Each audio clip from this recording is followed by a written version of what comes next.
Sahabat Rema yang terkasih, hari ini tanggal 31 Juli 2025, renungan Rema kita akan diambil dari Injil Matius bab 13 ayat 47 sampai dengan 51 dengan tema Diberi Kesempatan. Bertepatan dengan hari ini, gereja memperingati peringatan wajib Santo Ignatius dari Loyola. Di belakang saya ini adalah kamar pengakuan dosa.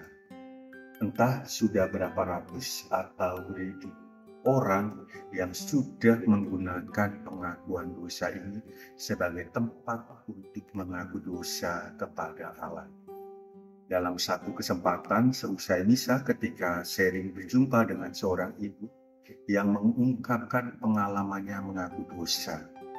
Ia mengatakan, "Romo, saya kalau mengaku dosa berusaha untuk mencari romo yang tidak dikenal atau romo yang sudah tua.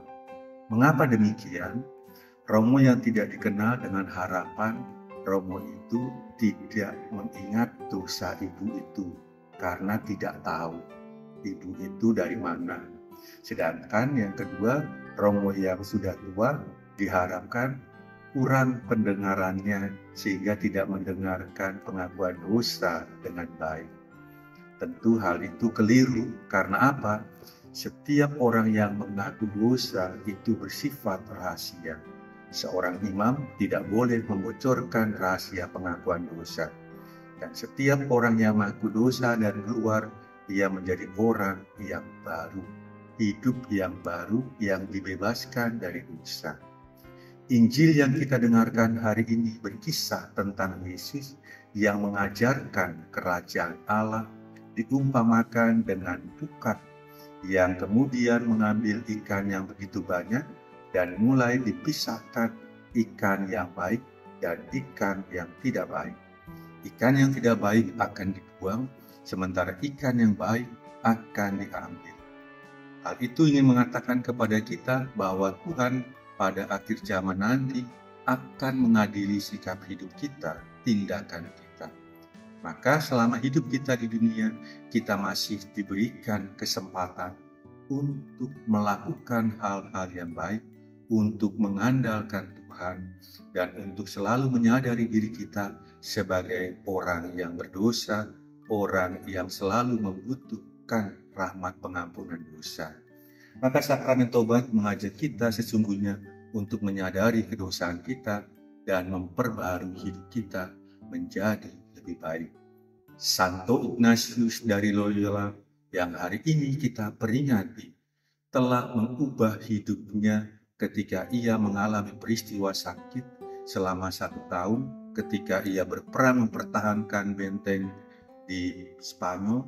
Kemudian ia terkena peluru dan harus menderita selama 1 tahun. 1 tahun itu ia berjuang untuk melawan sakitnya, dan 1 tahun itu juga akhirnya ia berjumpa dengan Tuhan, bertemu dengan Tuhan lewat kitab suci, dan mengubah hidupnya menjadi Laskar Kristus. Semoga hidup kita sepanjang hari ini diberkati Allah yang Maha Kuasa, Bapa, Putra, dan Roh Kudus. Yesus, Maria, Yusuf, terangilah kami, lindungilah kami, selamatkanlah kami.